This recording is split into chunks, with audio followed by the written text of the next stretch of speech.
When they handed Jacob Hartwell a single silver dollar to bury the dead mail-order bride in Potter's Field without ceremony or stone, he thought it would be the easiest grave he'd ever dug. But when he saw Catherine Meadows lying peacefully on the doctor's table with a book of poetry pressed against her heart, something inside the broken gravedigger shattered and rebuilt itself. And now he faced an impossible choice that would either destroy his quiet life forever or prove that even the most forgotten souls deserve to be remembered. But what was written in that little book that made a man risk everything for a woman he'd never met? The shovel hit something hard beneath the frozen Montana dirt, sending a shock up Jacob's arms that made his teeth rattle. October mornings in 1879 were cruel masters, and this one felt meaner than most. Steam rose from his coffee cup like smoke from a dying campfire as he stood in the middle of Copper Falls Cemetery, surrounded by crooked headstones that looked like broken teeth in the pale dawn light. Jacob wiped his nose with the back of his hand and kept digging. 7 years of this work had taught him that the earth never gave up its secrets easily. The ground was hard as iron today, fighting him with every scoop of dirt. His left leg ached something fierce where the mine beam had crushed it back in 72. But a man had to eat, and dead folks needed burying whether his bones cooperated or not. The cemetery stretched out around him like a small city of the dead. Some graves had fancy marble stones with angels carved into them. Others just had wooden crosses that the wind had knocked sideways.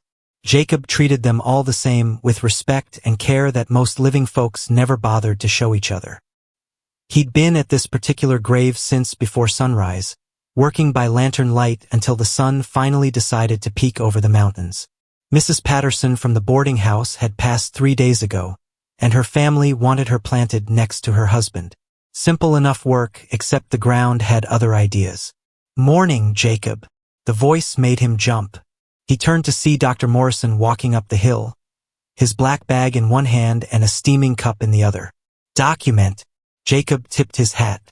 "You're out early. Had a birth over at the Henderson place. Baby girl, healthy as a horse." Morrison smiled, but his eyes looked tired. "Thought you might need this." He handed Jacob the coffee cup. The warmth felt good against Jacob's cold fingers. "Much obliged." Jacob took a sip and felt the hot liquid warm his insides. "How's the little one?" "Perfect. 10 fingers, 10 toes, and lungs that could wake the dead." Morrison chuckled at his own joke. "Speaking of which, I might have another customer for you soon." Jacob's stomach dropped. "Who?" "Young woman came in yesterday evening.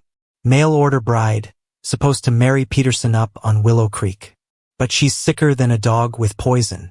Fever, coughing, weak as a newborn kitten." Morrison shook his head. "Don't think she's going to make it through the week." Jacob had heard about these mail-order brides. Women who came from back east with nothing but hope and a promise of marriage. Some found happiness. Others found hardship that would break a grown man's spirit. All of them were braver than most folks gave them credit for. What's wrong with her? Could be consumption. Could be just worn down from the journey. These women travel for weeks in wagons that aren't fit for hauling grain, eating food that would make a coyote sick. Morrison's voice got angry. Then they get here and find out their promised husband is nothing like the letters he sent. Jacob went back to digging. The shovel scraped against a rock, making a sound like fingernails on slate. Peterson's not a bad man. Peterson's 70 years old, drinks like a fish, and his cabin hasn't been cleaned since Cleveland was president. This girl is maybe 25, educated, and from what I can tell, she's got more class in her little finger than most men in this town have in their whole bodies. The way Morrison talked about her made Jacob curious. In 7 years of digging graves, he'd learned that every person had a story. Some stories were simple, good folks who lived quiet lives and passed peacefully. Others were complicated, full of dreams that got crushed and hopes that died hard. She got a name? Catherine Meadows. Came from Ohio, same as you. Morrison finished his coffee and set the cup down on a nearby headstone. She's been asking about the town, about the people. Seems like the kind of person who cares about others. Jacob nodded and kept working. His hands were tough from years of hard labor, but they moved gently around the edges of the grave. Each hole he dug was like a small room, and he wanted it to be perfect for whoever was going to rest there. "Doc, can I ask you something?" "Sure. Why do you tell me about folks before they pass? Most people just wait until after." Morrison was quiet for a long moment. When he spoke, his voice was softer than usual. "Because you're the last person who takes care of them, Jacob. You make sure they get treated right when everyone else has given up. I figure you should know who they were before they became just another name in the ground." The words hit Jacob harder than he expected. He'd never thought of his job that way. To most people, he was just the gravedigger, the man who cleaned up after death came calling. But Morrison saw something different. He saw someone who honored the dead when the living forgot to care. "This Catherine Meadows," Jacob said, leaning on his shovel. "If she doesn't make it, will she have folks to pay for a proper burial?" Morrison's face got dark. "That's the problem. She spent her last money getting here. No family to speak of. And Peterson already said he won't pay for a funeral if she dies before the wedding." Jacob felt his chest tighten. He'd seen this before, people who died alone, with no one to speak for them or remember their names. The county would pay for a pine box and a hole in Potter's Field. But that was it. No headstone, no ceremony, no dignity. "Someone should speak for her," Jacob said quietly. "Maybe someone will." Morrison picked up his cup and started walking back toward town. "But don't get your hopes up. This town's not known for its charity when it comes to strangers." Jacob watched the doctor disappear down the hill, then went back to his digging. But his mind wasn't on Mrs. Patterson anymore. It was on a young woman named Catherine Meadows, lying sick in Morrison's office, facing the end of a journey that should have led to a new life but might instead lead to an unmarked grave. The sun climbed higher, warming the air just enough to make the work bearable. Jacob's rhythm with the shovel was steady and sure: lift, throw, throw. But with each scoop of dirt, he found himself thinking about Ohio, about the dreams that brought people west, and about the difference between dying alone and dying forgotten. By the time he finished Mrs. Patterson's grave, Jacob had made up his mind about something. He didn't know what yet, but he knew that Catherine Meadows deserved better than what this town was planning to give her. The question was whether he had the courage to do anything about it. The sound of expensive boots on wooden planks made Jacob look up from his morning coffee. Cornelius Blackwood was climbing the steps to Morrison's office, and the expression on his face meant trouble for somebody. Jacob had been sitting on the bench outside the general store, watching the town wake up, when Blackwood's carriage rolled down Main Street like a black storm cloud. Blackwood owned more of Copper Falls than the bank did. He had his fingers in everything: the mine, the lumber mill, the marriage broker business, and half the buildings in town. When Blackwood wanted something, he usually got it. When he didn't get it, people remembered why crossing him was a bad idea. Jacob limped across the street, his left leg stiff from the cold morning air. Something in his gut told him this visit was about Catherine Meadows, and that feeling made his hands shake as he pushed open the door to Morrison's office. "Don't care what it costs," Blackwood was saying, his voice sharp as a blade. "I want her out of here today." Morrison stood behind his desk, arms crossed, looking like a man who'd made up his mind about something. "She's not going anywhere, Blackwood. She's too sick to move." "Then that's your problem, not mine." Blackwood pulled out a silver pocket watch and checked the time. "Peterson's already told half the territory he's got a bride coming. If word gets out that she died before the wedding, it makes my business look bad." Jacob stepped into the room, hat in hand. Both men turned to look at him. "Jacob," Morrison nodded. "Come to check on our patient?" "Actually, I come to talk to Mr. Blackwood." Jacob's voice sounded steadier than he felt. "Heard you might need my services soon." Blackwood's pale eyes studied Jacob like he was examining a horse he might buy. "Might indeed. Young woman's not going to make it through the week. Question is, what's it going to cost me? Depends on what kind of service you want. Cheapest kind." Blackwood's smile was cold as January wind. "Pine box, Potter's Field, no fuss. She's got no family, no money, and no husband to pay for fancy ceremonies." Jacob felt his jaw tighten. "Every person deserves dignity in death, Mr. Blackwood." "Dignity?" Blackwood laughed, but there was no humor in it. She's a failed mail-order bride, Hartwell. Damaged goods that couldn't complete the journey. You think dignity matters to someone like that? From the back room came the sound of coughing, weak, painful coughs that made Jacob's chest ache in sympathy. Catherine Meadows was fighting for her life just a few feet away, and these men were discussing her burial like she was already gone. "I'd like to see her," Jacob said quietly. "Why?" Blackwood's voice got suspicious. "She's not dead yet. Because when someone's dying alone, they shouldn't have to face it without a friend." Jacob looked directly at Blackwood. "Because it's the right thing to do." Blackwood stared at him for a long moment, then shrugged. "Suit yourself. But don't get attached, Hartwell. Business is business." Morrison led Jacob to the back room, where Catherine Meadows lay on a narrow bed, covered with a worn quilt. She was awake but barely. Her dark hair spread across the pillow like spilled ink. Her face was pale as moonlight, but her eyes were alert and intelligent. "Miss Meadows," Morrison said softly, "this is Jacob Hartwell. He wanted to meet you." Catherine's eyes found Jacob's face, and when she spoke, her voice was barely a whisper. "Are you the gravedigger?" The question caught Jacob off guard. Most people avoided mentioning his job, like talking about death might bring it closer. "Yes, ma'am. But I'm hoping we won't need to discuss that for a long while yet." She smiled then, just a small curve of her lips, but it lit up her whole face. "I've been thinking about dying, Mr. Hartwell, about what comes after. Do you think the dead remember the living?" Jacob pulled a chair closer to her bed and sat down. In all his years of digging graves, no one had ever asked him that question.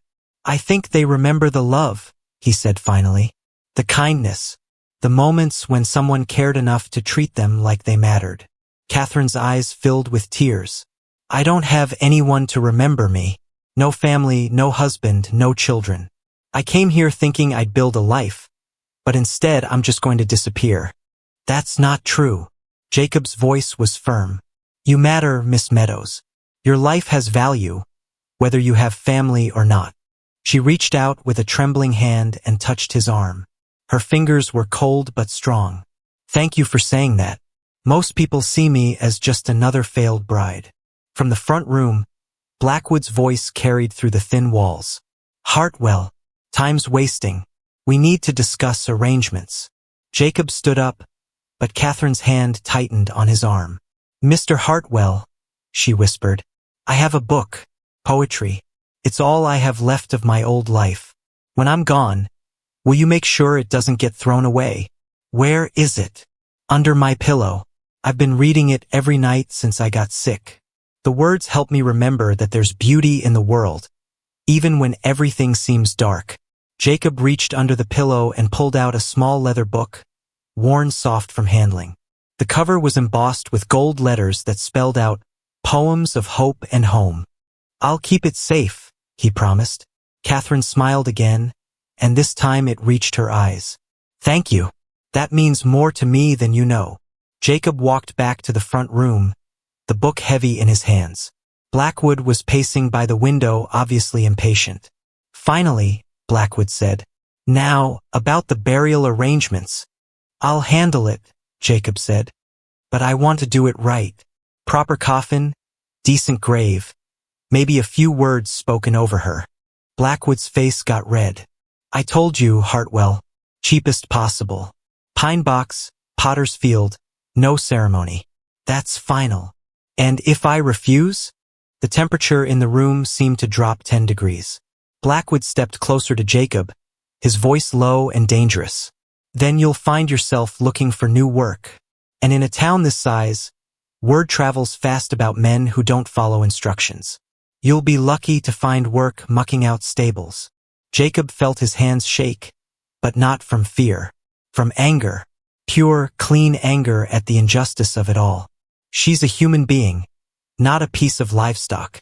She's a failed business transaction," Blackwood shot back. "Nothing more, nothing less.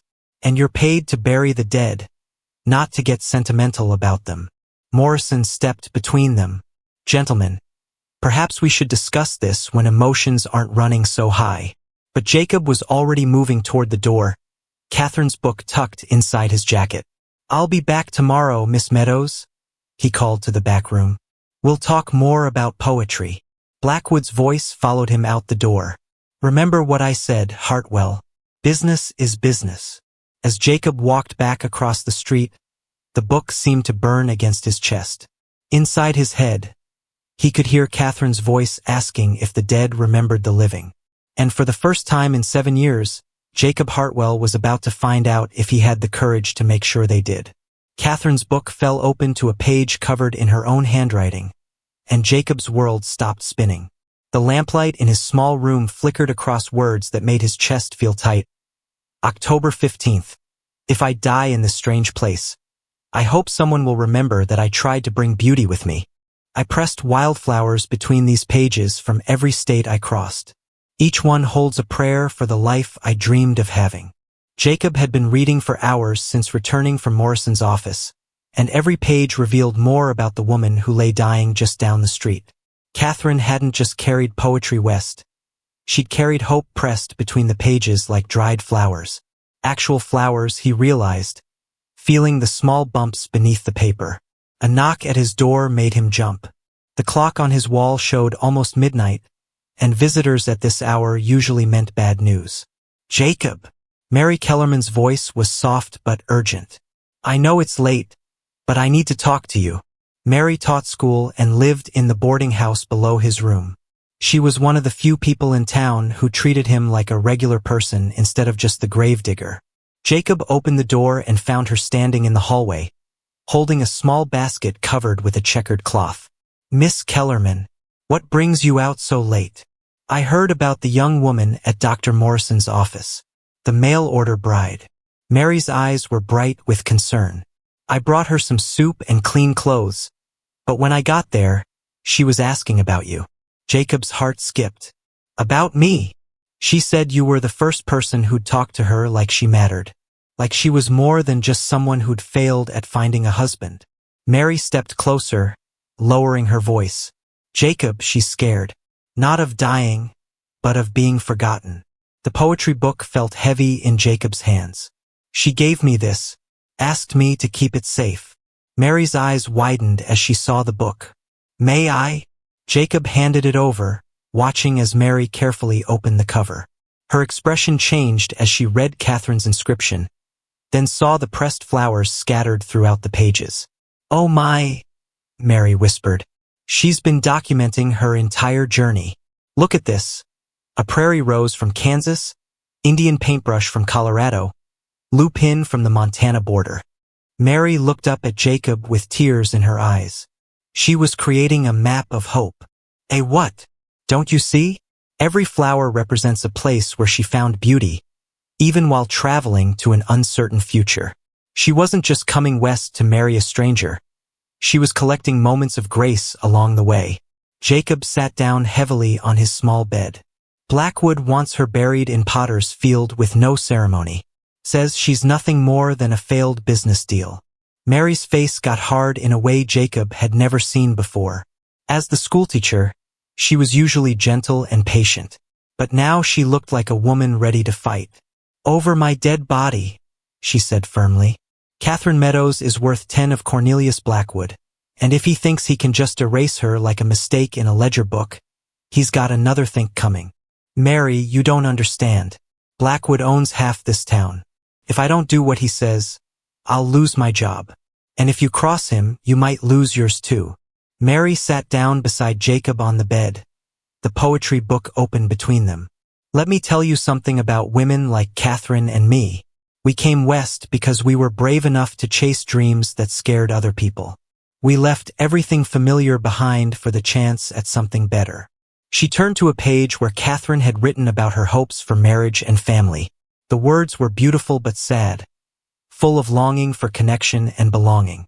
"She deserves to have her story told," Mary continued.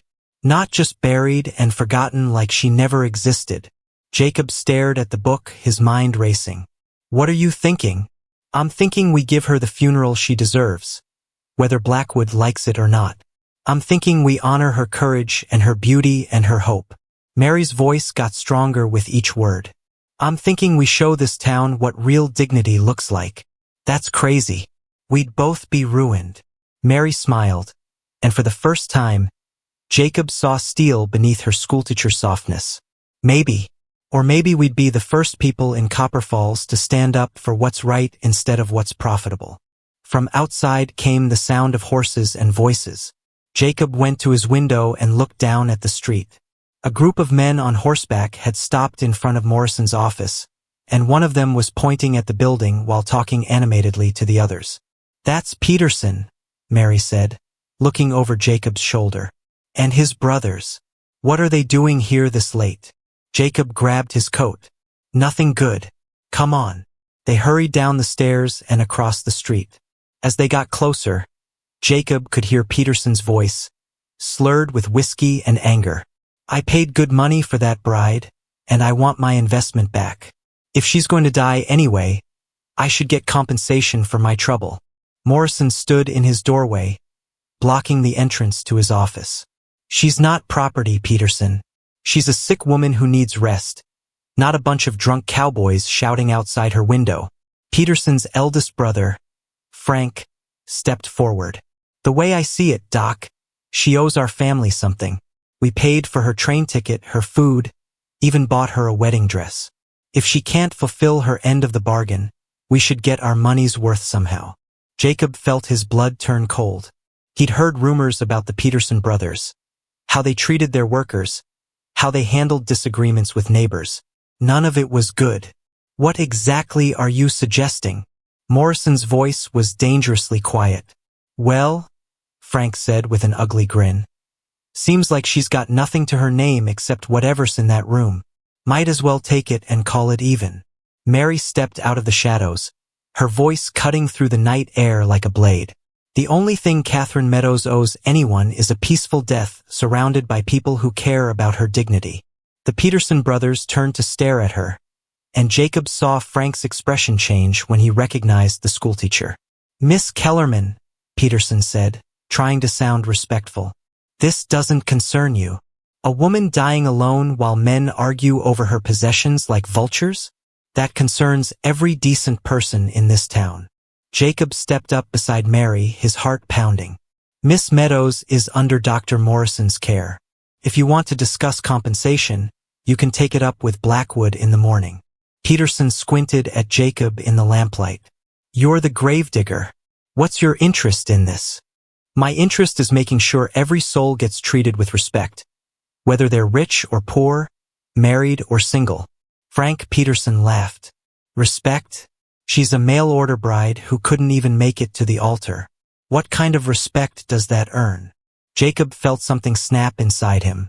7 years of keeping his head down, of accepting other people's judgment about his worth, of watching the powerful take advantage of the powerless. All of it came rushing up like water from a burst dam. "The same respect every human being deserves," Jacob said, his voice carrying across the quiet street. "The same respect you'd want for your sister or your mother if they were lying sick and scared in a strange place." The street fell silent except for the sound of horses shifting their weight and leather creaking. Jacob could feel eyes watching from windows and doorways. People had been awakened by the shouting and were listening to see what would happen next. Peterson looked around at the growing audience, then back at Jacob. "You watch your mouth, gravedigger. You're nobody special in this town." "Maybe not," Jacob said, "but I know the difference between right and wrong, and what you're suggesting is wrong." Frank Peterson's hand moved toward the gun on his hip, and Jacob felt time slow down. This was the moment when everything would change, when he'd either back down and spend the rest of his life knowing he was a coward, or stand up and face whatever came next. But before anyone could move, a new voice cut through the tension. "Gentlemen," Cornelius Blackwood stepped out of the darkness, his expensive clothes and commanding presence immediately shifting the balance of power. "What seems to be the problem here?" Blackwood's carriage stood in the shadows like a black spider, and Jacob realized the businessman had been watching the confrontation unfold from the darkness. The man's timing was too perfect to be accidental. He'd been waiting for exactly this kind of trouble.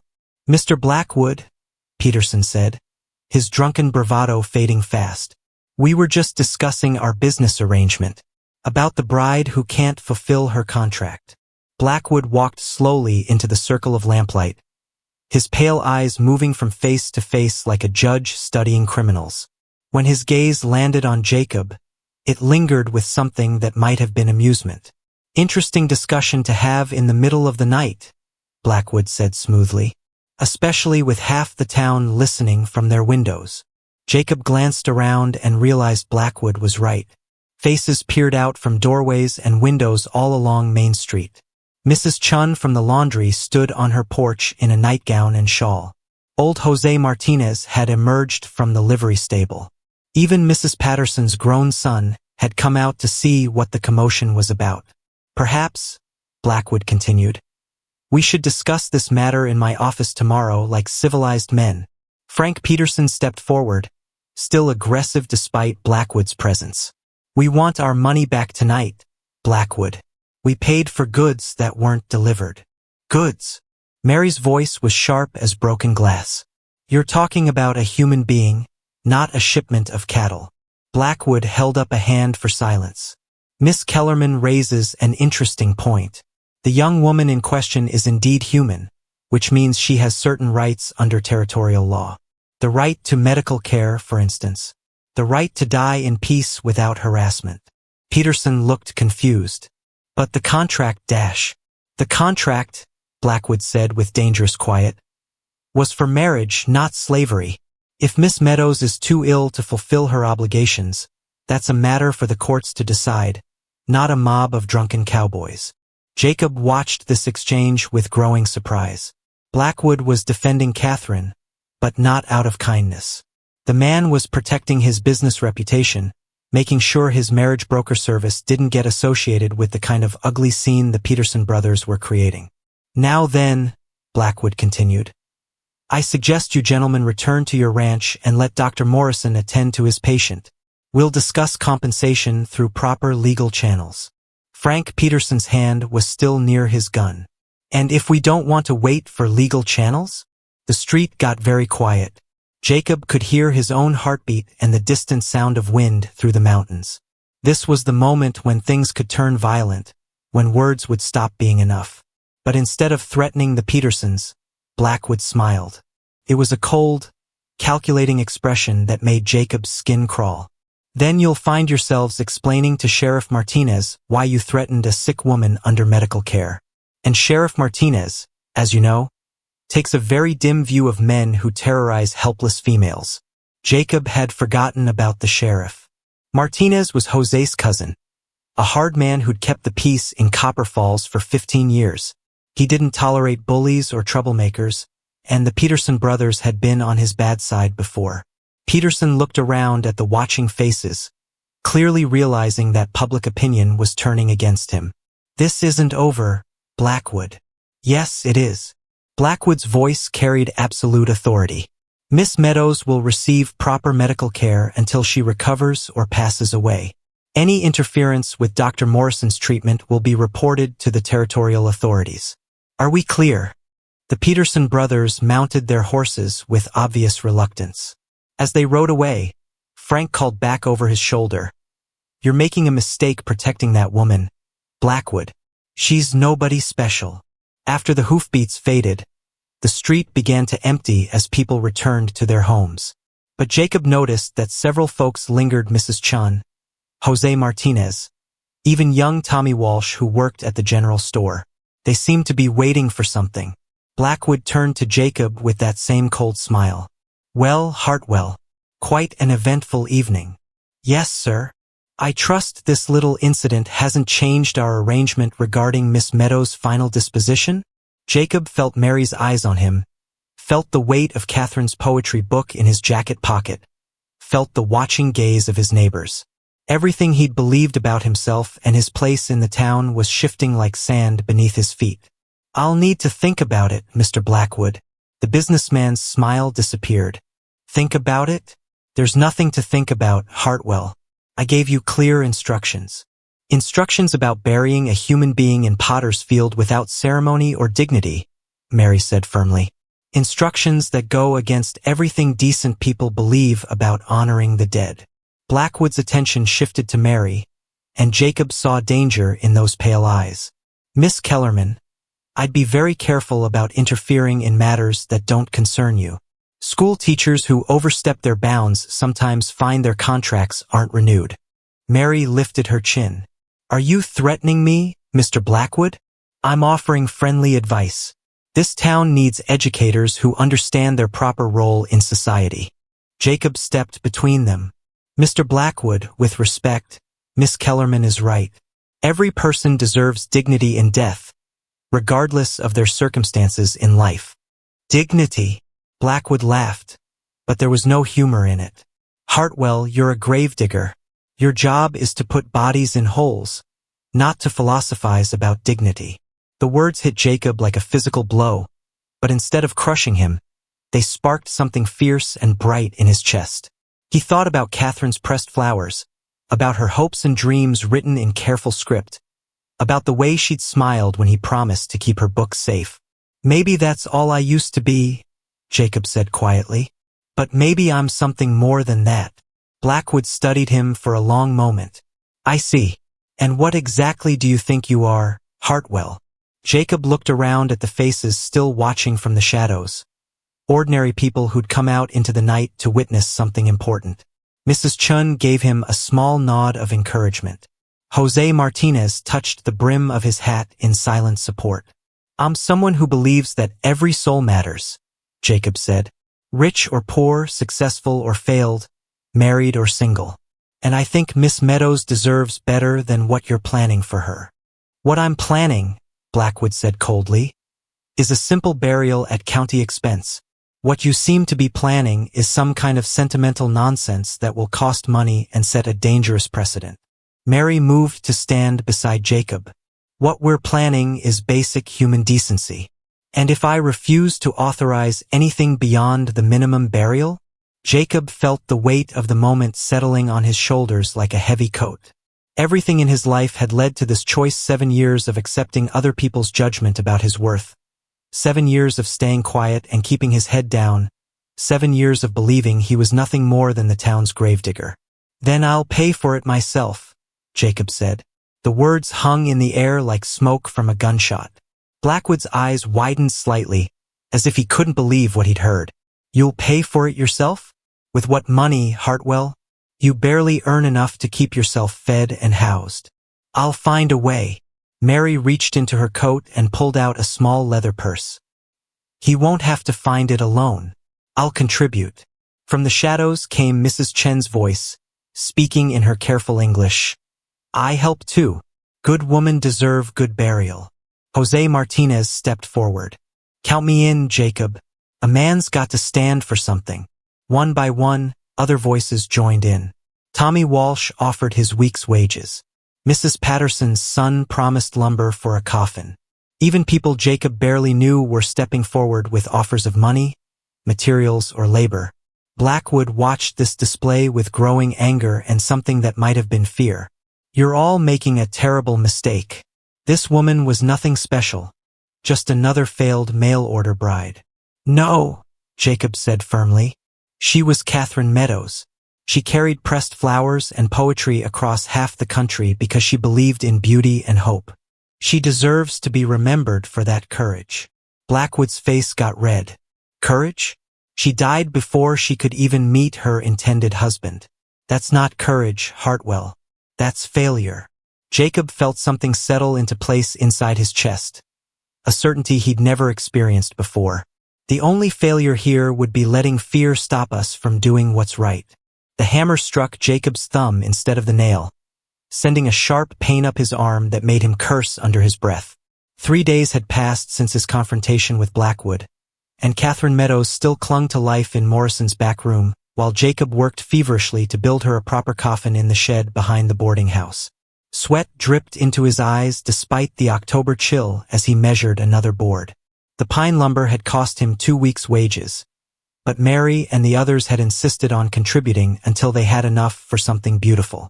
Mrs. Chun had even brought silk fabric from her shop to line the inside pale blue silk that she said would match Catherine's eyes. You're pushing too hard, Mary said from the doorway, holding a steaming cup of coffee. When's the last time you slept? Jacob accepted the coffee gratefully, his hands shaking slightly from exhaustion.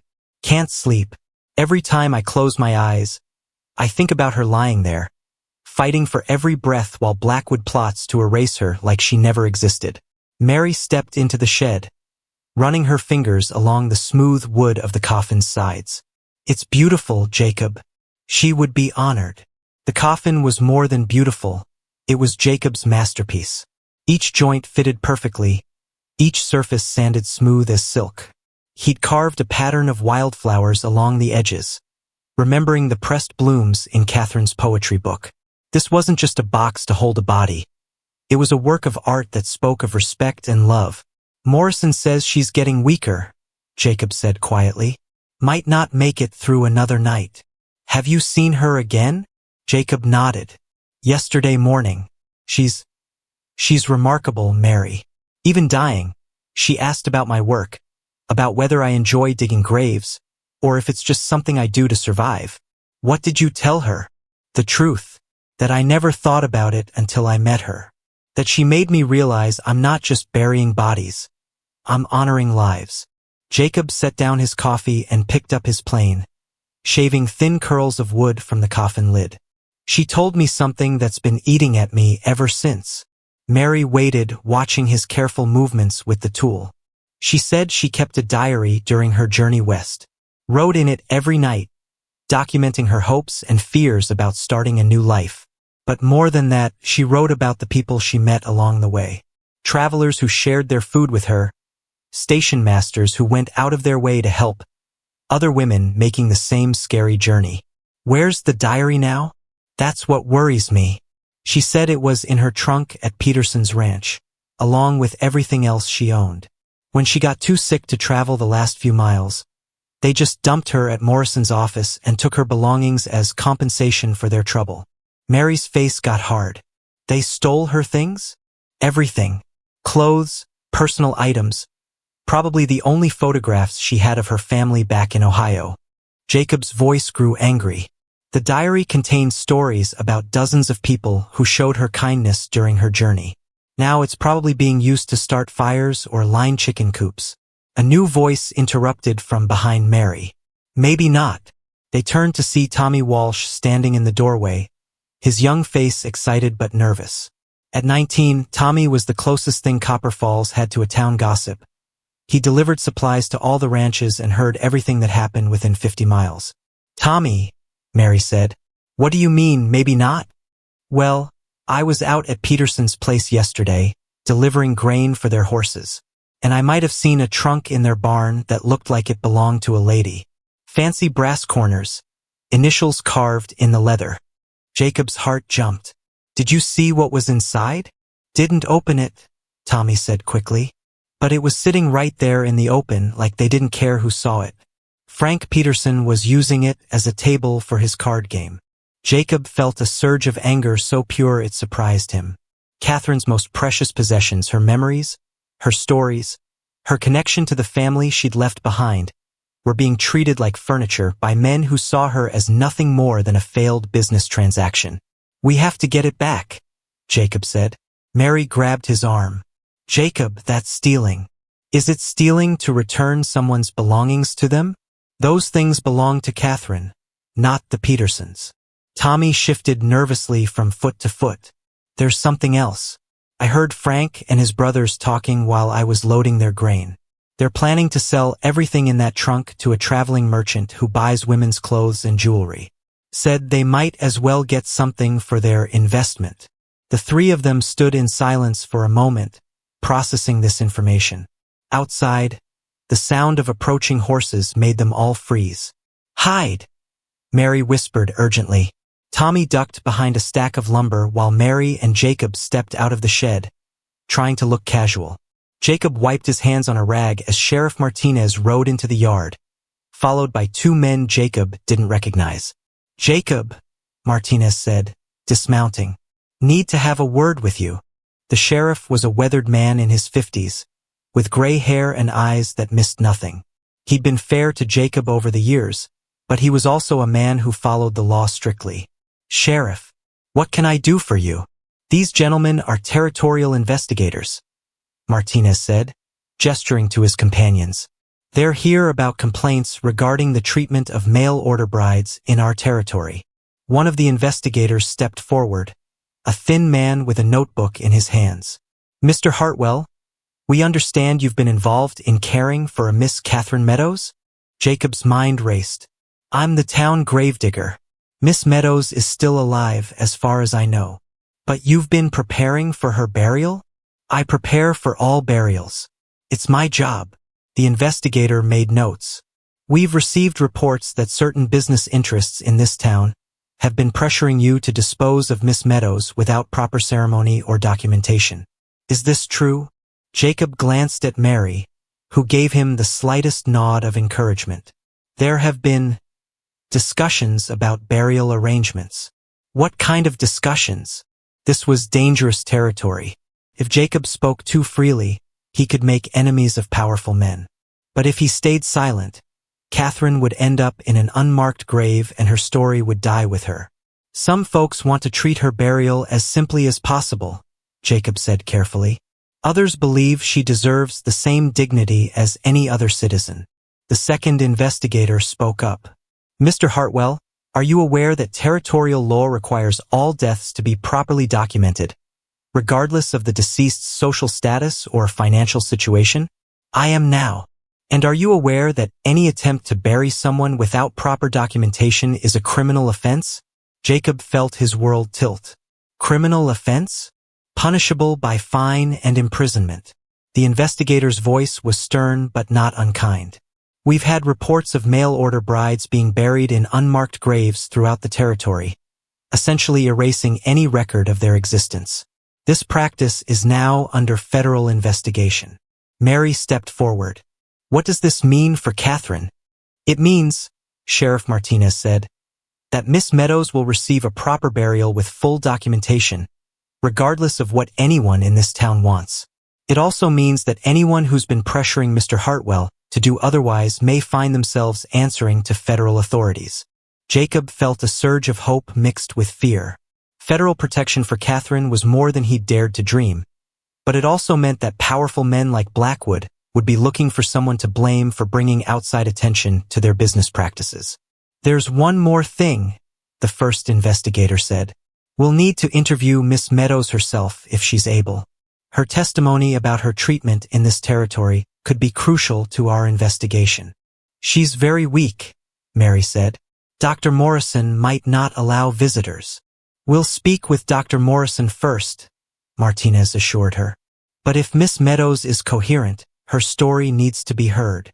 As the men mounted their horses and rode toward Morrison's office, Jacob felt the weight of what was happening settle over him. Catherine's situation had attracted federal attention, which meant the stakes had just gotten much higher for everyone involved. "Tommy," Jacob called softly. The young man emerged from behind the lumber pile, his face pale. "How fast can you ride to Peterson's ranch and back?" "Couple hours if I push hard." "Why?" Jacob looked at Mary, seeing his own determination reflected in her eyes. "Because we're going to get Catherine's diary back before those federal investigators interview her. She deserves to have her own words tell her story." The federal investigators emerged from Morrison's office looking grim, and Jacob knew immediately that Catherine had taken a turn for the worse. He'd been pacing outside the general store for an hour, waiting for news, his stomach twisted in knots of worry and anticipation. "Mr. Hartwell," the lead investigator called. "Dr. Morrison says Miss Meadows has been asking for you. She doesn't have much time left." Jacob's legs felt weak as he hurried across the street. Inside Morrison's office, the air was thick with the smell of medicine and impending death. But when he pushed through the curtain to Catherine's room, her eyes were alert and focused. "Jacob," she whispered, her voice barely audible. "I heard there are federal men here." "Yes, they want to hear your story, to make sure other women don't face what you've faced." Catherine smiled weakly. "My story? That's funny. I always thought my story would be about finding love and building a family. Instead, it's about dying alone in a strange place." Jacob pulled the chair close to her bed and sat down. "You're not alone, and your story isn't over yet. The investigators, They asked me about my journey, about how I was treated. Catherine's breathing was labored, but her words were clear. I told them about the kindness of strangers, about the people who helped me along the way. But I also told them about the Petersons, about how they treated me like property they'd purchased. Catherine, there's something I need to tell you. Tommy Walsh saw your trunk at Peterson's ranch. Your diary, your photographs. They're planning to sell everything to a traveling merchant. Catherine's eyes filled with tears. My diary contains the names and stories of dozens of people who showed me kindness. It's like a map of goodness across the frontier.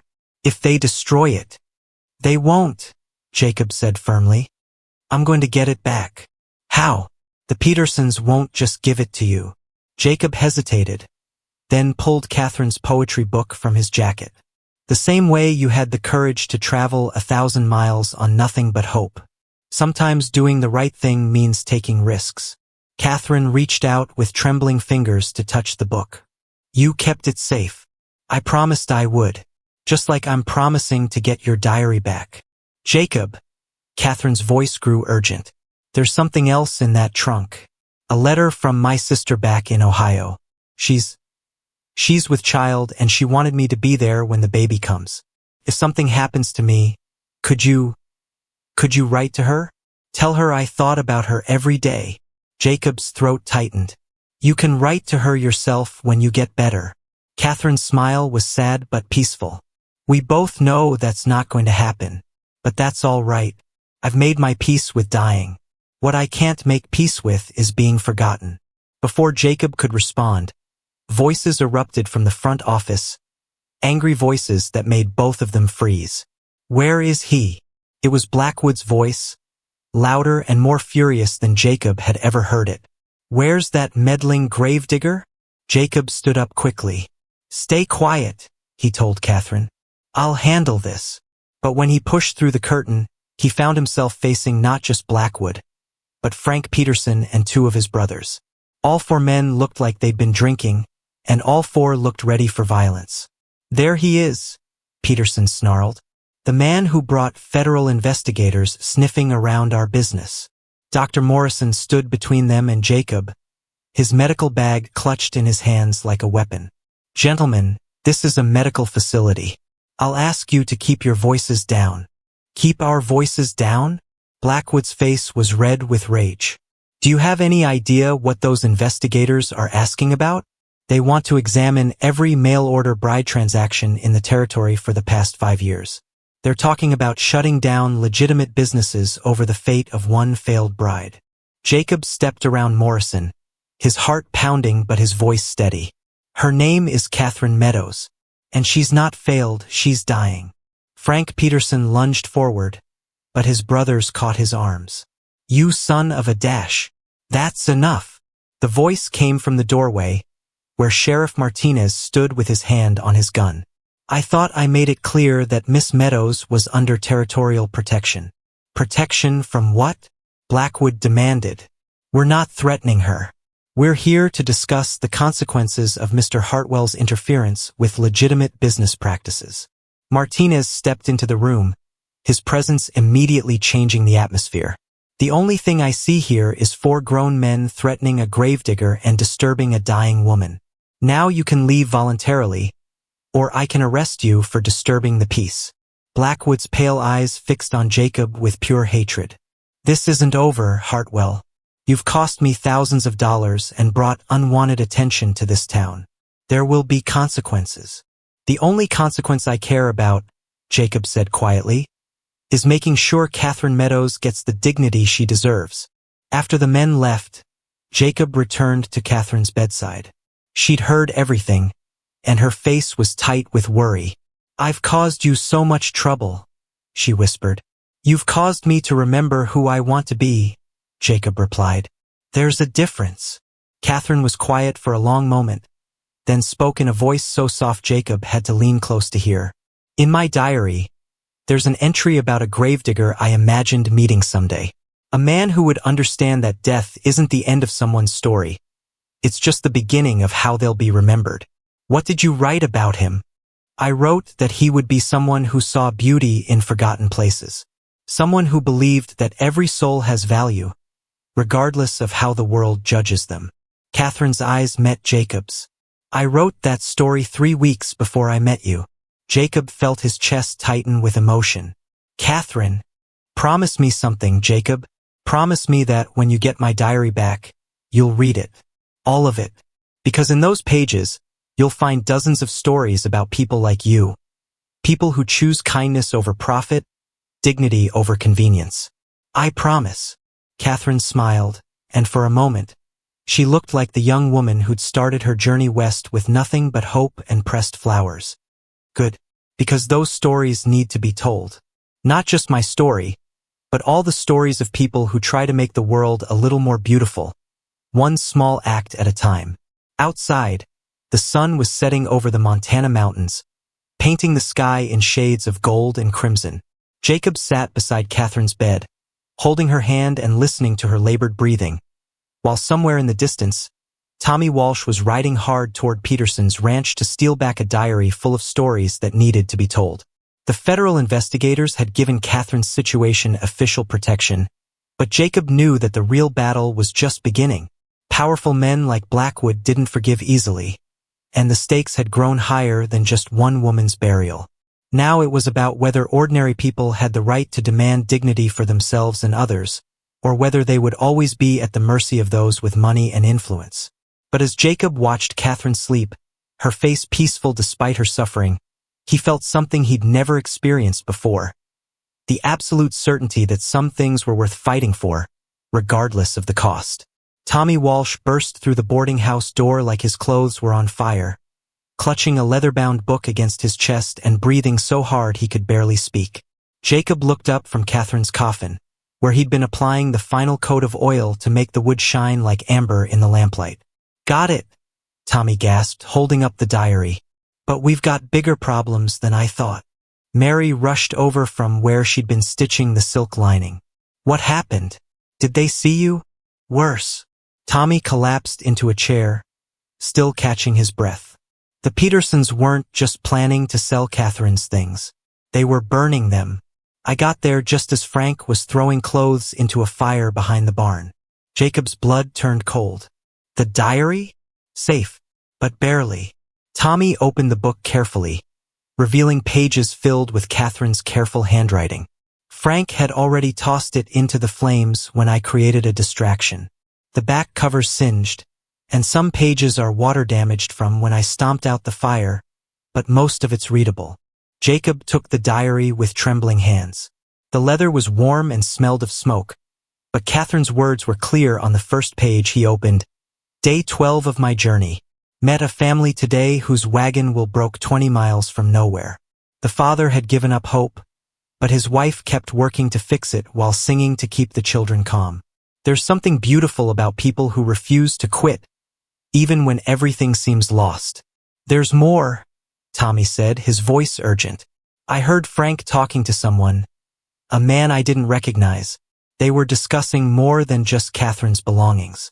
Something about making sure the gravedigger's interference doesn't spread to other towns.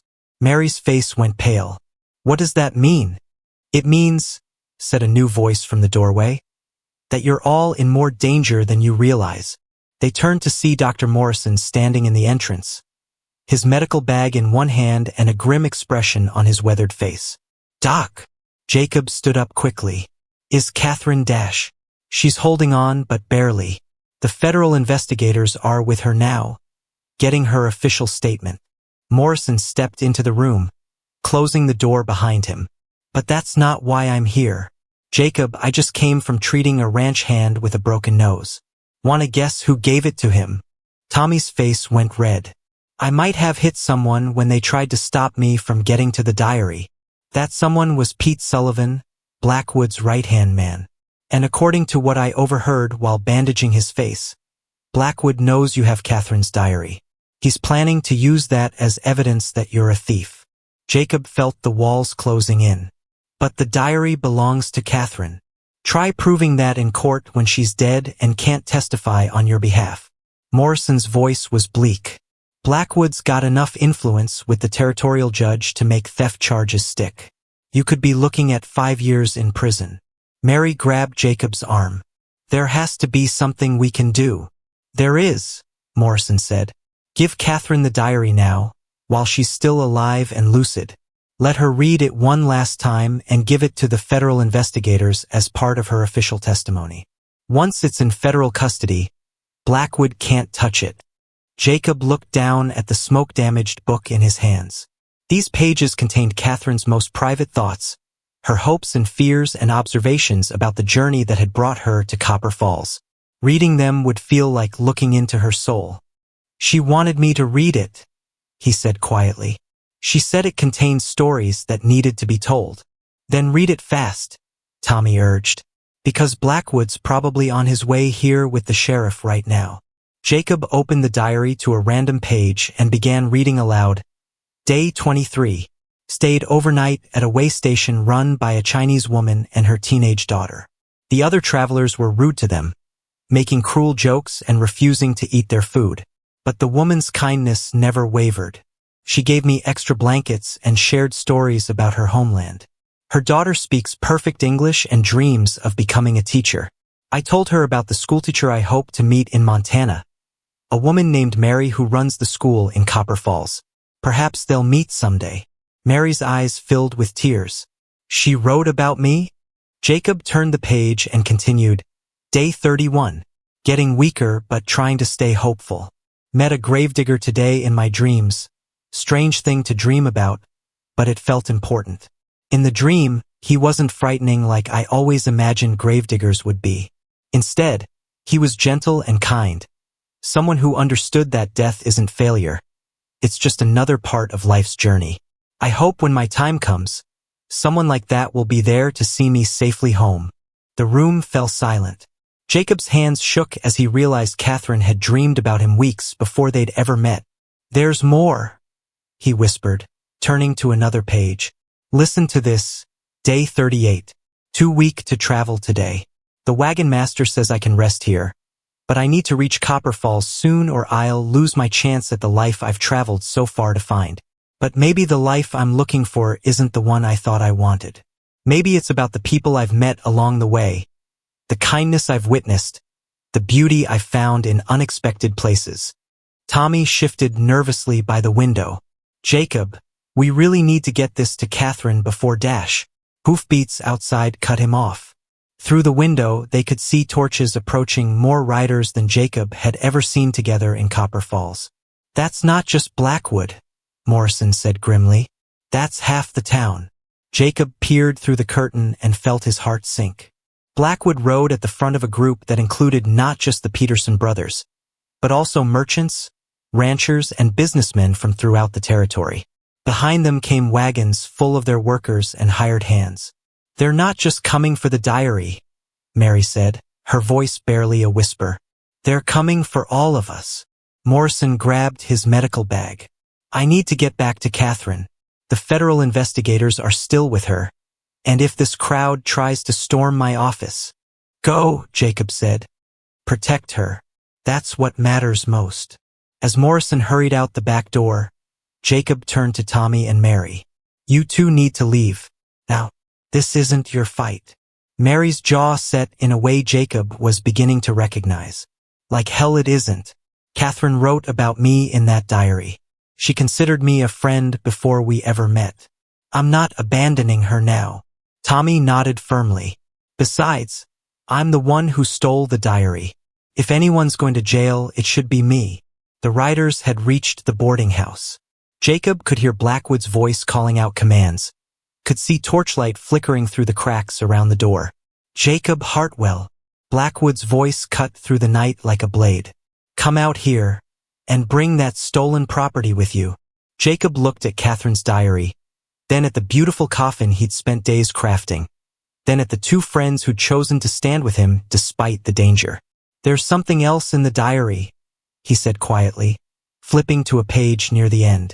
Something I need you both to hear before we face whatever's coming. He found the passage he was looking for and read, Day 42. I know I'm dying, but I'm not afraid anymore. I've realized that the journey itself was the destination all along. Every person who showed me kindness, every moment of beauty I witnessed, every small act of courage I managed. These things matter more than whether I live to see my wedding day. If I die here, I hope someone will remember not that I failed to become a wife, but that I succeeded in seeing the goodness in the world." Mary wiped tears from her eyes. She was preparing us. Even then, she was thinking about how her story would be told. "Hartwell," Blackwood's voice was getting angrier. "This is your last chance to come out peacefully." Jacob closed the diary and tucked it inside his jacket, next to Catherine's poetry book. "Then let's go tell her story the way she wanted it told." He walked to the door, Mary and Tommy flanking him like soldiers preparing for battle. Outside, the torches cast dancing shadows across the faces of angry men who decided that protecting their business interests was more important than honoring a dying woman's dignity. But as Jacob opened the door and stepped into the night, he realized something that gave him strength. Catherine had been right about the journey being more important than the destination. Because standing here now, ready to face whatever consequences came from doing the right thing, he finally understood who he was meant to be. The federal investigators stepped out of Morrison's office just as the mob reached the building, and the sight of their official badges made several men in the crowd hesitate. Jacob watched from across the street as the lead investigator, a stern man named Agent Crawford, positioned himself between Blackwood's group and the medical office door. "Gentlemen," Crawford's voice carried the authority of the United States government. "This area is under federal jurisdiction while we conduct our investigation. I'll ask you to disperse immediately." Blackwood pushed his horse forward, his pale eyes blazing with fury. "Agent Crawford, that gravedigger and his accomplices have stolen private property. We demand they be arrested." "What property would that be, Mr. Blackwood?" "A diary and other personal effects belonging to a deceased woman. They have no legal right to those items." Agent Crawford's expression didn't change. "Actually, Mr. Blackwood, Miss Catherine Meadows is very much alive, though gravely ill, and she has personally handed over her diary to federal custody as part of her official testimony regarding mail-order bride trafficking in this territory." Jacob felt his knees go weak with relief. Catherine had managed to give the diary to the investigators before the mob arrived. "That's impossible," Frank Peterson shouted from his horse. "We saw the gravedigger's boy steal it from our property. Are you confessing to illegally seizing the personal belongings of a mail-order bride, Mr. Peterson?" Agent Crawford's voice was dangerously quiet. "Because that's exactly the kind of criminal behavior we're here to investigate." The crowd began to murmur uncertainly. Several men shifted in their saddles, clearly uncomfortable with the direction the confrontation was taking. But Blackwood wasn't finished. "Agent Crawford, regardless of the diary's status, Jacob Hartwell has interfered with legitimate business practices and incited unrest in our community. He's turned a simple burial arrangement into a federal case." "Actually," said a new voice, "he's helped us uncover what appears to be a systematic pattern of abuse toward mail-order brides throughout Montana territory." Everyone turned to see the second federal investigator emerging from Morrison's office, carrying a thick folder of documents. "Agent Mills," Crawford nodded to his partner. "What did Miss Meadows tell you?" "Quite a lot." Mills opened the folder, revealing pages of handwritten notes. Her diary documents numerous instances of mail-order brides being mistreated, having their belongings confiscated, and being buried in unmarked graves when they died before completing their marriages. Jacob watched Blackwood's face grow pale as the implications became clear. "Furthermore," Mills continued, "Miss Meadows provided us with names and locations of other women who've suffered similar treatment. We'll be conducting investigations throughout the territory based on her information." Sheriff Martinez rode up to the edge of the crowd. "Agent Crawford, do you need assistance maintaining order here? That depends on whether these gentlemen are willing to return to their homes peacefully, or if they'd prefer to explain their behavior to a federal judge." The crowd began to break apart as men realized they were facing serious legal consequences for what had started as intimidation. But Frank Peterson, his face flushed with alcohol and anger, wasn't ready to give up. "This is all because of that gravedigger," he shouted, pointing at Jacob. "He's the one who started this whole mess, treating a failed mail-order bride like she was somebody important. She was somebody important, Jacob said, stepping forward. Her name was Catherine Meadows, and she had more courage in her little finger than this whole crowd has combined. Peterson dismounted, his hand moving toward his gun. You want to say that again, gravedigger? Before Jacob could respond, Dr. Morrison appeared in his doorway. Catherine's asking for you, Jacob. She doesn't have much time left. The announcement hit the crowd like a bucket of cold water. Even the angriest men fell silent as the reality of the situation became clear. While they'd been arguing about money and business arrangements, a young woman was dying alone. Jacob started toward Morrison's office, but Peterson grabbed his arm. This conversation isn't over. Yes, it is, said Mary Kellerman, appearing beside Jacob with a shotgun in her hands.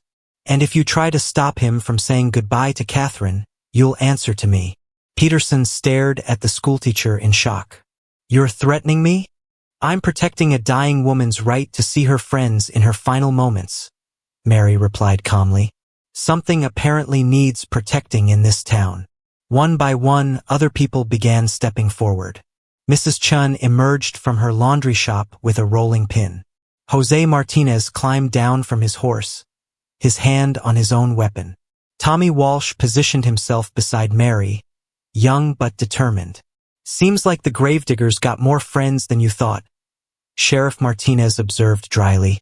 Agent Crawford consulted his pocket watch.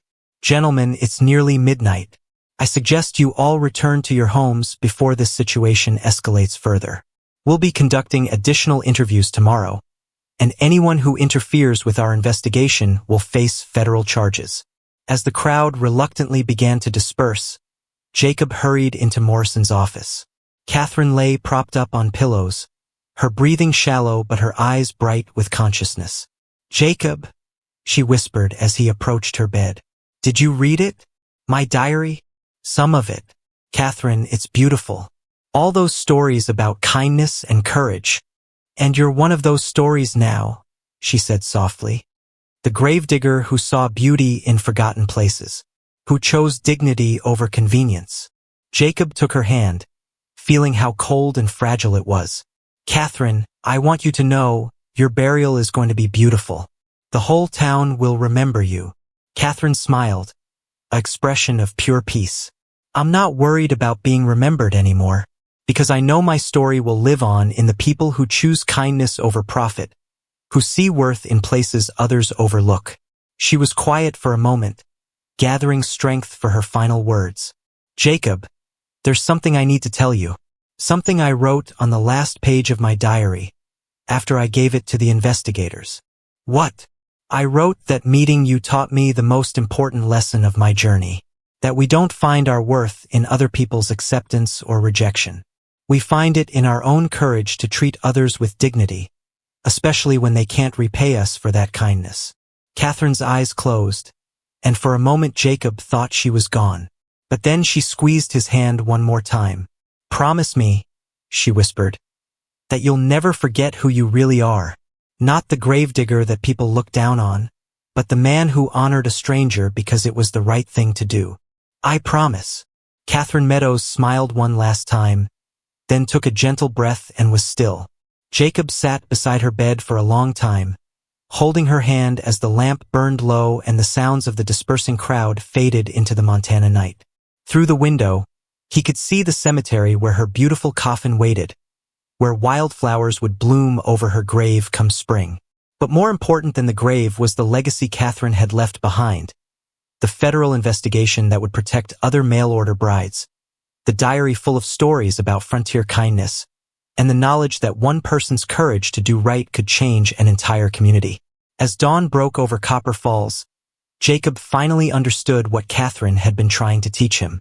He wasn't just the gravedigger anymore. He was the man who'd stood up for dignity when it cost him everything, who'd chosen love over fear, who'd honored the forgotten and given voice to the voiceless.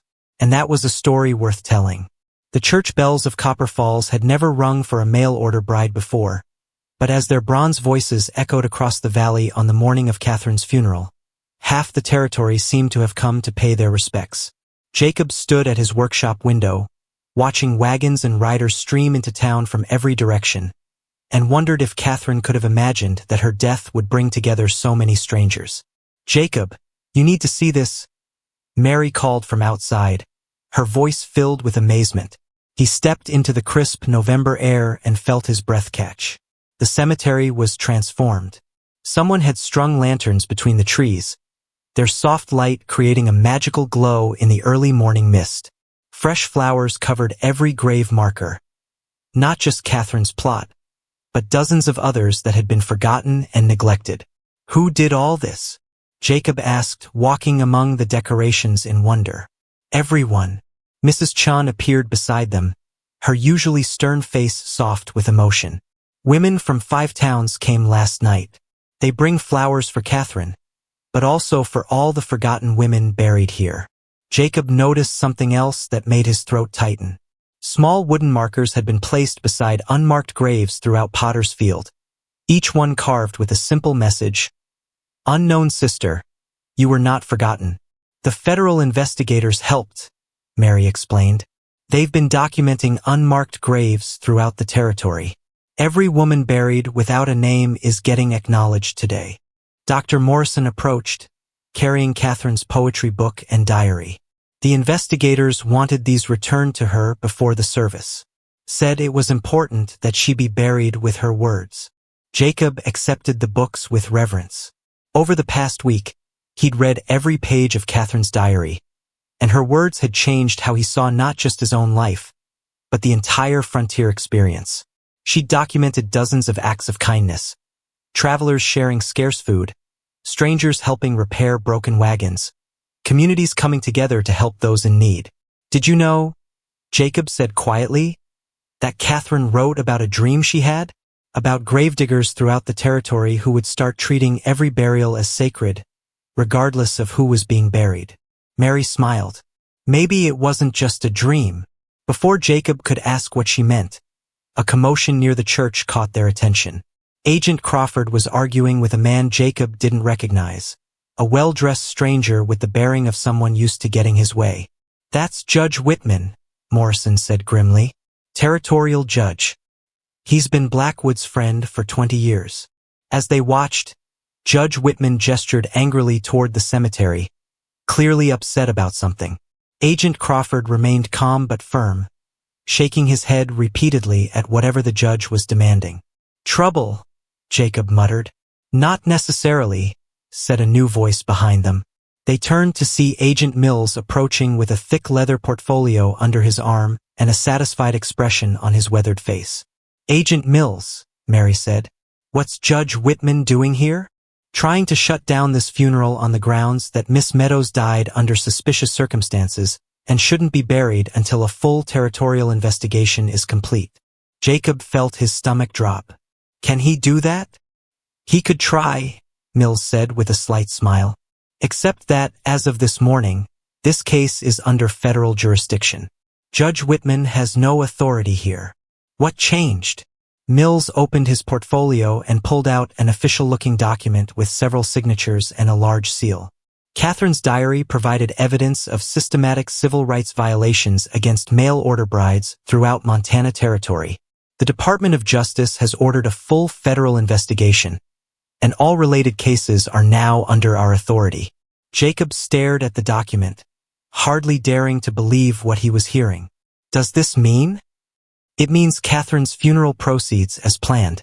It also means that anyone who interferes with this ceremony or threatens the people who've supported Miss Meadows will be arrested for obstruction of a federal investigation." Mary grabbed Jacob's arm excitedly. "Do you understand what this means? Catherine's story didn't just protect her. It's going to protect every mail-order bride who comes west from now on."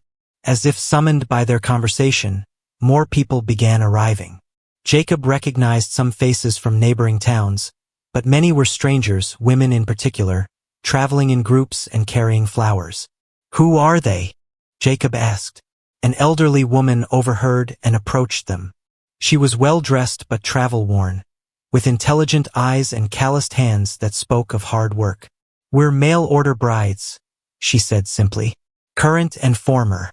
Word spread about what Catherine wrote in her diary, about the kindness she found even in her darkest moments. We came to honor her memory and to witness something we've never seen before. What's that? A mail-order bride being buried with dignity and respect, surrounded by people who see her as more than a failed business transaction. Jacob felt tears prick his eyes. She would be so happy to know you came. Oh, we didn't just come to attend, the woman said with a smile. We came to help. You see, many of us have talents that weren't valued by the men who sent for us. But we value them in each other. As if on cue, a group of women began unpacking musical instruments from their wagons. Another group produced quilts and embroidered cloths to drape over the cemetery's rustic benches. A third group carried baskets that filled the air with the scent of fresh bread and coffee. Catherine wrote about dreaming of a community, Mary said softly. Looks like she found it after all. Agent Crawford finished his argument with Judge Whitman and approached their group. Mr. Hartwell, I need to inform you that there may be additional legal challenges to this proceeding. Jacob's brief moment of hope dimmed. What kind of challenges? Mr. Blackwood has hired attorneys from the territorial capital. They're claiming that the federal investigation is based on unreliable testimony from a mentally unstable woman. Mary's face flushed with anger. How dare they? They're also claiming, Crawford continued, that you and your supporters have stolen property, destroyed evidence, and incited public disorder. Jacob felt the weight of the world settling back on his shoulders. After everything they'd been through, after all the support they'd gathered, Blackwood was still finding ways to attack them. However, Crawford said with a slight smile, there's something Mr. Blackwood's attorneys don't know yet. What? Catherine's diary wasn't the only evidence we collected. Over the past week, my partner and I have interviewed mail-order brides throughout the territory. We've documented dozens of cases similar to Catherine's, women who were mistreated, had their belongings confiscated, or were buried without proper documentation. Agent Mills nodded. The pattern is so consistent and widespread that it clearly indicates organized criminal activity, not isolated incidents. More importantly, Crawford continued, we've discovered that several women who were reported as died in transit are actually alive and living under assumed names because they were afraid to report the abuse they suffered. Jacob stared at the agents in amazement. You mean? We mean that Catherine's courage in sharing her story has given other women the strength to come forward.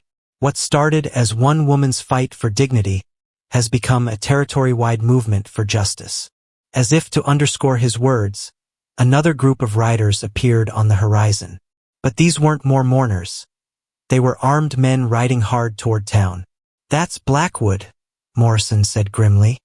And it looks like he's brought reinforcements. Agent Mills counted the approaching riders. At least 20 men, all armed. Jacob looked around at the peaceful gathering in the cemetery. Women arranging flowers, musicians tuning their instruments, families with children who'd come to witness something historic. The contrast between this gentle assembly and the approaching armed men was stark and terrifying. What do we do? Mary asked. Agent Crawford checked his pocket watch, then looked toward the church where the funeral service was scheduled to begin in 1 hour. We proceed with the ceremony, he said firmly, and we trust that right will triumph over might. But as Jacob watched Blackwood's riders grow larger on the horizon, he wondered if Catherine's story would end in violence instead of the peaceful celebration she deserved. The woman who dreamed of bringing beauty to forgotten places might see her own funeral become a battlefield. Sheriff Martinez rode out to meet Blackwood's armed group before they reached the cemetery, and Jacob could see the two men talking intensely while their horses stamped and snorted in the cold morning air. The peaceful funeral gathering had grown quiet, everyone watching the confrontation with growing tension. Whatever happens, Mary whispered to Jacob, we don't let them stop this ceremony. Catherine deserves to have her story told properly. Jacob nodded, but his hands shook as he adjusted the wildflowers on Catherine's coffin. The beautiful wooden box sat on a simple cart, surrounded by more flowers than Jacob had ever seen in one place.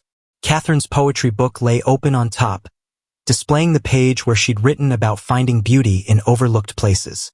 Agent Crawford positioned himself between the cemetery and the approaching riders, his badge gleaming in the morning sunlight. Behind him, the mail-order brides formed a protective circle around Catherine's coffin, their faces determined despite their obvious fear. "Ladies and gentlemen," called the elderly woman who'd spoken earlier, "I think it's time we began our ceremony. Whatever those men want can wait until we've honored our sister properly." A murmur of agreement rose from the crowd. Someone began singing, a simple hymn that Jacob recognized from his childhood in Ohio. Other voices joined in, creating a harmony that seemed to float over the cemetery like a blessing. As the song continued, something unexpected happened. More people began arriving, not armed men, but families from town.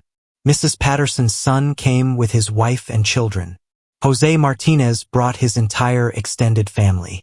Even some of the merchants and businessmen who'd been neutral in the conflict appeared, looking uncomfortable but determined. Dr. Morrison stepped forward to begin the service. "We gather today not just to bury Catherine Meadows, but to celebrate a life that touched dozens of people during her brief journey west. She came here seeking marriage and found something more valuable, a community that would remember her courage and honor her dignity." Jacob felt tears running down his face as Morrison spoke. This was exactly what Catherine had dreamed of, being remembered not for her failure to find a husband, but for her success in finding goodness wherever she looked. Catherine kept a diary during her travels, Morrison continued, documenting acts of kindness from strangers, moments of beauty in harsh landscapes, and examples of people choosing compassion over convenience. Her words remind us that civilization isn't measured by our buildings or our wealth, but by how we treat those who have nothing to offer us in return. Sheriff Martinez and Blackwood were riding toward the cemetery now, their conversation apparently finished. Jacob could see anger in Blackwood's posture, but also something that looked like defeat. As they approached, Martinez called out, "Agent Crawford, Mr. Blackwood has something he'd like to say to the gathering." Blackwood dismounted slowly, his expensive clothes dusty from the hard ride. When he spoke, his voice carried none of its usual arrogance. "I came here to stop this funeral," he said flatly. "I thought it was important to protect the business interests that keep this town prosperous." The crowd listened in tense silence. "But Sheriff Martinez has just informed me that 3 federal judges have reviewed the evidence collected by the investigators. As of this morning, my marriage broker license has been permanently revoked, and I'm facing criminal charges for conspiracy to defraud mail-order brides." A ripple of shocked murmurs passed through the gathering. Blackwood looked directly at Jacob. "It seems, Mr. Hartwell, that your simple act of digging a proper grave has cost me everything I've built over 20 years. Jacob found his voice. "I never meant to hurt your business, Mr. Blackwood. I just wanted to honor a woman who deserved dignity in death. And in doing so, you've forced this entire territory to confront how we've been treating the most vulnerable people who come to us seeking better lives." Blackwood's voice was bitter but resigned. "Catherine Meadows accomplished more in dying than most of us manage in living." Agent Mills stepped forward. "Mr. Blackwood, you're free to attend this ceremony if you wish, but any interference will result in your immediate arrest." Blackwood shook his head. "I have no intention of interfering. I came to fight a gravedigger and found myself facing a revolution." As Blackwood and his men rode away, the mood in the cemetery shifted from tense to triumphant. The ceremony continued with readings from Catherine's diary, stories shared by people who'd known her briefly, and music that seemed to make the Montana sky itself ring with harmony. When it came time to lower Catherine's coffin into the grave Jacob had dug with such care, something beautiful happened. Instead of just the usual handful of dirt, people began placing personal items in the grave: flowers, letters, small tokens that represented their own hopes and dreams. "She wanted to bring beauty to forgotten places," Mary said as she placed a teacher's apple beside the coffin. "Now she'll help all of us remember that every place can be beautiful if we choose to see it that way." Jacob was the last to speak. Standing beside the grave he'd dug in the cemetery's most beautiful spot, surrounded by more friends than he'd ever imagined having, he found words he'd never expected to say. Catherine Meadows came west as a mail-order bride, But she died as something much more important. A teacher who showed us how to see the worth in ourselves and others. She taught me that being a gravedigger isn't about putting people in the ground. It's about honoring their lives and making sure their stories don't end with their last breath. He picked up a handful of Montana soil, rich earth that would nurture the wildflower seeds they'd planted around Catherine's grave. Her story doesn't end here, Jacob continued. It continues in every act of kindness, every moment when someone chooses dignity over profit. Every time we remember that the most important journeys aren't about reaching a destination, they're about who we become along the way. As the soil fell softly onto Catherine's coffin, the church bells began ringing again. But now they weren't just mourning the death of one forgotten woman. They were celebrating the birth of a community that had learned to value courage over commerce, compassion over convenience. 6 months later, Jacob Hartwell was no longer just the gravedigger of Copper Falls. He'd become something Catherine had dreamed about in her diary, a guardian of dignity who ensured that every person, regardless of their circumstances, received honor in death. The federal investigation had led to sweeping reforms in how mail-order brides were treated throughout the territory. But more importantly, Catherine's cemetery had become a pilgrimage site for people seeking hope. Mail-order brides stopped there to read her headstone and remember that their worth wasn't determined by whether they found husbands, but by their courage to chase dreams across impossible distances. And every morning, Jacob placed a fresh wildflower on Catherine's grave, usually a forget-me-not when they were in season, and thanked her for teaching him that sometimes the most important thing you can do is see beauty in overlooked places, and treat every soul as if their story matters. Because in the end, Catherine Meadows had been right about gravediggers. They weren't servants of death. They were guardians of memory, ensuring that love and courage and dignity would be remembered long after the last breath was taken. Her journey west had ended exactly where it was supposed to, even if it wasn't where anyone thought she was heading. And in a cemetery outside Copper Falls, Montana, surrounded by wildflowers and watched over by a man who'd learned to see beauty in forgotten places, Catherine's story would live forever.